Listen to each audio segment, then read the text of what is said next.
afternoon, everyone, and thank you so much for joining us.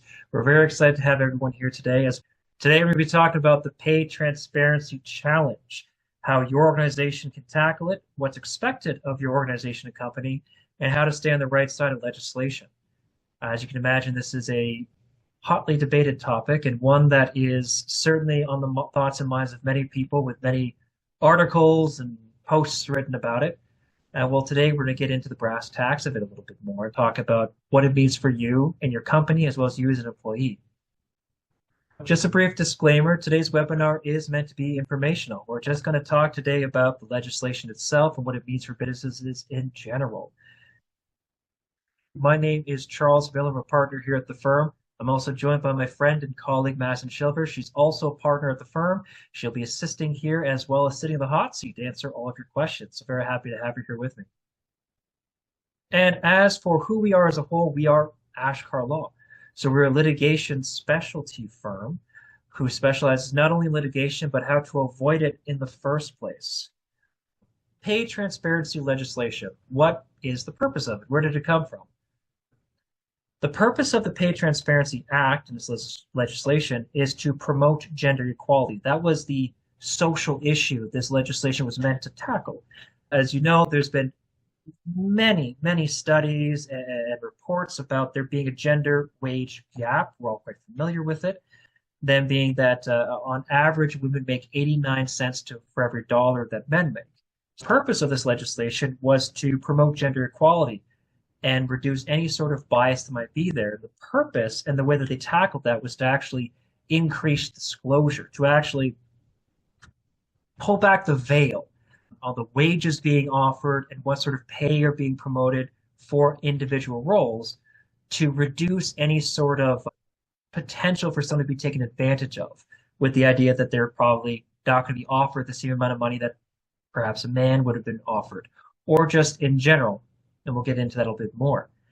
Another purpose here is to support economic growth, the idea being that if everything's out in the open with how much people are being paid in a company or how much a job is being advertised for, there's not going to be any sort of secrecy. People are going to know what their job is valued at. They're going to know what their own personal time is valued at, and they can make decisions accordingly. The idea to keep this a much smoother, open, full disclosure economy moving forward. The Pay Transparency Act, with those purposes in mind, was passed in 2018, receiving royal assent shortly thereafter. There's a couple of things that the Pay Transparency Act put forward. Again, this is 2018 legislation. What the Pay Transparency Act brought forward some time ago was a broad salary history ban, meaning that employers cannot ask you, an interviewee, what you made at your past job. And for employers, that's important as well. You're not allowed to ask somebody what they were making prior. The idea behind that being that you're supposed to just advertise for the job and what the salary range is for that job. Historically, folks would post a job, see what someone's making right now, then offer just a little bit more than that. That put people coming from a lower paying job at quite the disadvantage because they're always being paid in comparison to a prior employment.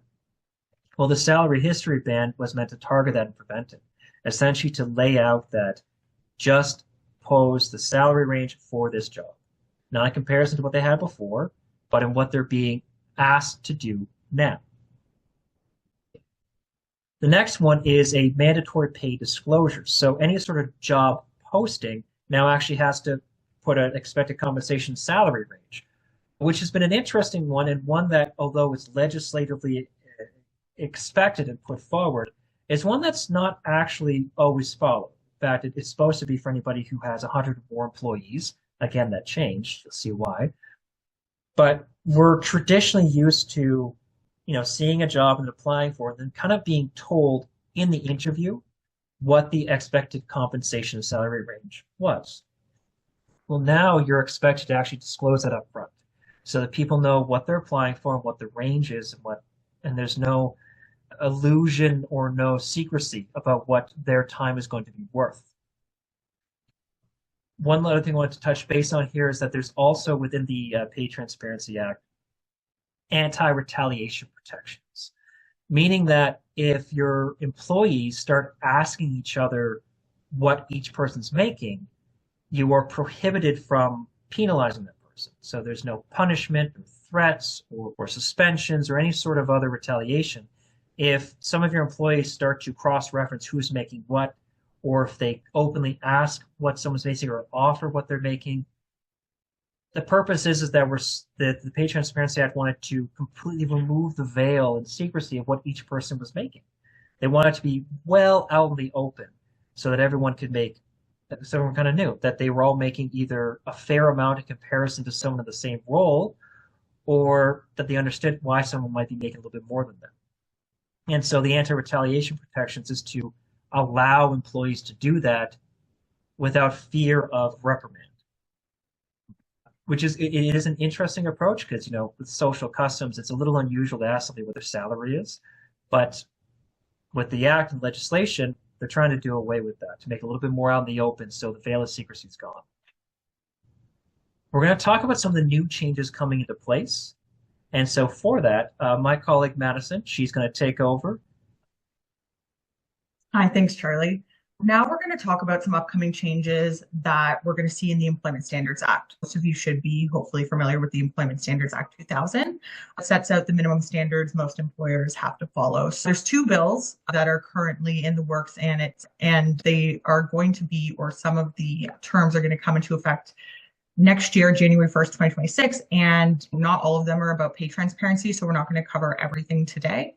There are some key changes coming into the Employment Standards Act that will take effect as of January 1st, 2026. It's going to affect recruiting and job posting, and it's going to affect, instead of 100 employees, it's now going to affect employers who have 25 plus employees. This was building on top of what Charlie was already discussing. So salary disclosure on job postings. This is now, again, going to be something that's going to be mandated in the Employment Standards Act. You're going to be expected to put a compensation or compensation range in the job posting. With respects to any kind of range, right now, they're saying of anything exceeding $200,000, you don't need to include that range. However, this is subject to change, and until it's fully in the Employment Standards Act, keep an eye on this for any kind of regulatory updates with respects to the ranges. The definition of wages is pretty broad underneath the Employment Standards Act.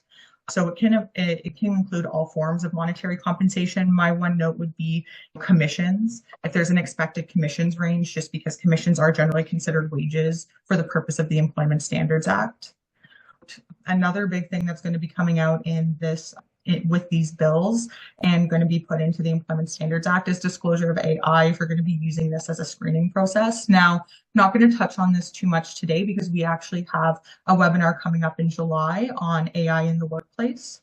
Some of the other requirements that we're going to see that relate a little bit more to recruitment is there's a ban on Canadian experience requirements, so that you've worked X number of years in Canada. Interview follow-up. So after you have an interview, it's now going to be mandated that within 45 days of the final interview, you have to communicate to the applicant whether or not they're going to be moving forward or not.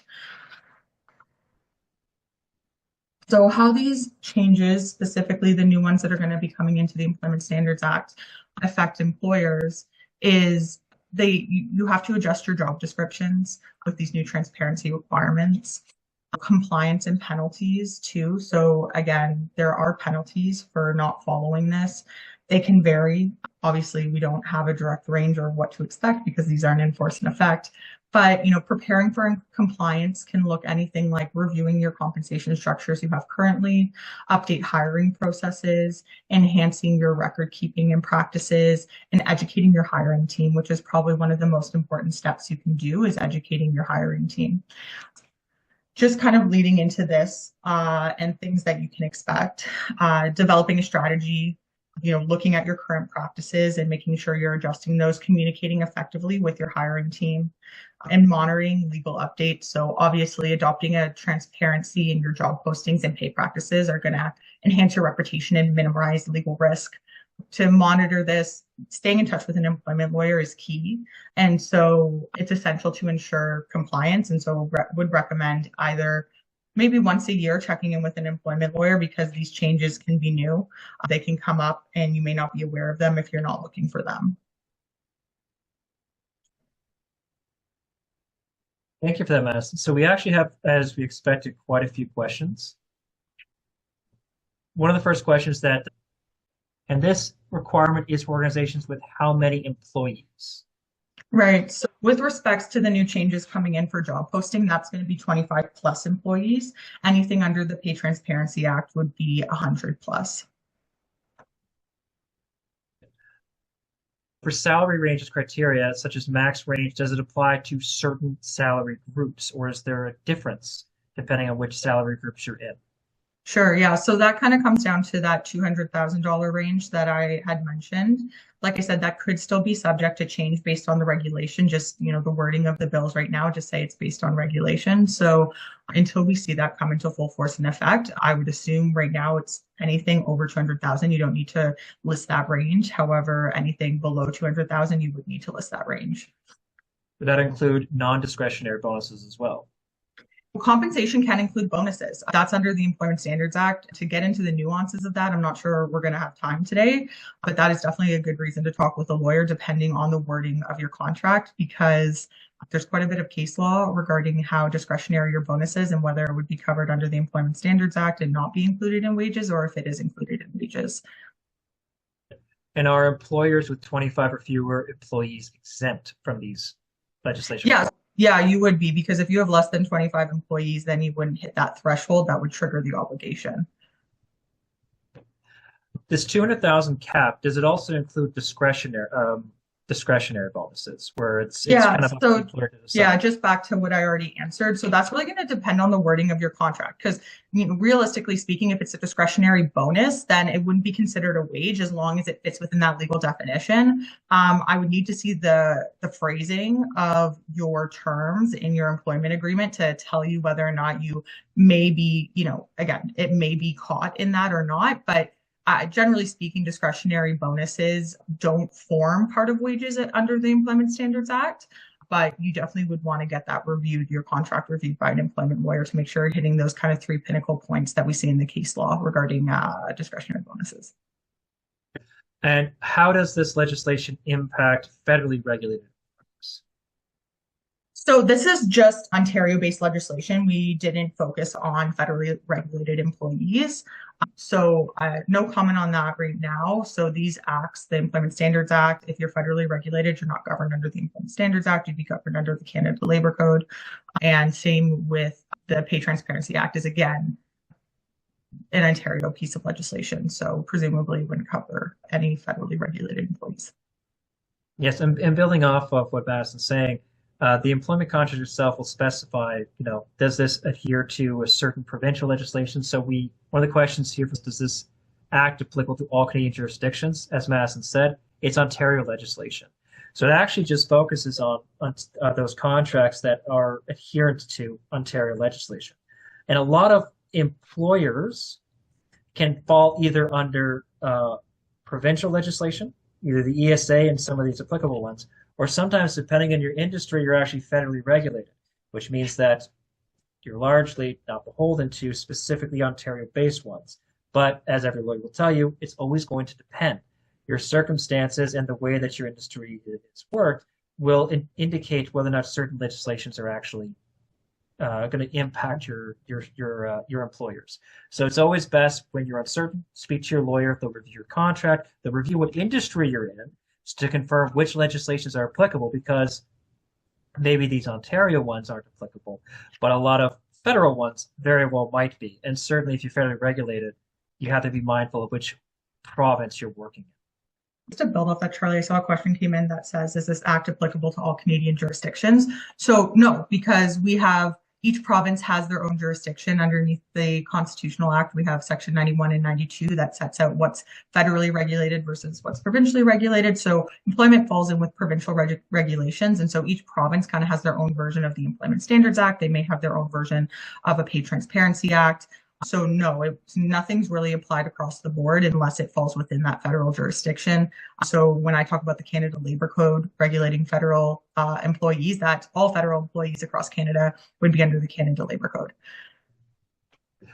So a question we have, will the reporting, so the annual reporting, will that be coming to effect in 2026 also?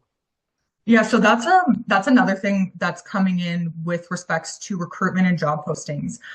There's going to be some record keeping. You're going to have to keep applications, I believe, on record for 3 years. I'd have to double check. And there's some other record keeping requirements with respect to recruitment that are coming in. So again, not really related to pay transparency, but with respects to recruitment, there are some new record keeping requirements. And off the top of my head, I do know there's one coming in where you have to keep a record of the applications that for, I believe, a 3 year period is one of the new record keeping requirements with respects to either Bill 149 and 190. It's in one of the two. That brings up to one of the questions Ms. Jessica Hosh asked in terms of how will it be enforced? Will there be penalties? If you don't mind, I want to build off of something Madison said there. Penalties will depend on what was done wrong. So we don't have a fulsome answer yet on exactly what the penalties will be in terms of there being actually like a set fine or a code for you committed this fine, so you pay X amount of dollars. It's largely going to depend on what the issue was. In terms of how it will be enforced, in 2026, a lot of these are being drafted into the Employment Standards Act. And as Madison touched base on, the Ministry of Labor, whenever there's a breach of the ESA, you can have a Ministry of Labor complaint. That's where the enforcement you'll likely see. And also, as many of you know, if there are breaches of the ESA within your company, sometimes employees might bring forward a claim for a toxic workplace, constructive dismissal, and if they can point to breaches in the ESA committed by the employer, that's where you might see some potential penalties in in the form of employees bringing claims forward. Now we have time for one last question. So Ms. Bonnie Shaw asked that she knows the word public was included several times. So the question is, does this also apply to internal job postings? No, I believe it would only apply to public job postings. This is if you're doing a public job posting online, you'd have to put those pay salary ranges, is my interpretation of the legislation. Perfect. All right, everyone. Thank you so much for joining us today. As we expected, this is an exciting topic with a lot of important information for us all to gather and talk about. If you have any follow-up questions, feel free to reach out to us. There's our email, there's our phone number. We would love to meet with each one of you and talk further about it. Thank you all for joining us today, and we'll see you again next time. Bye now.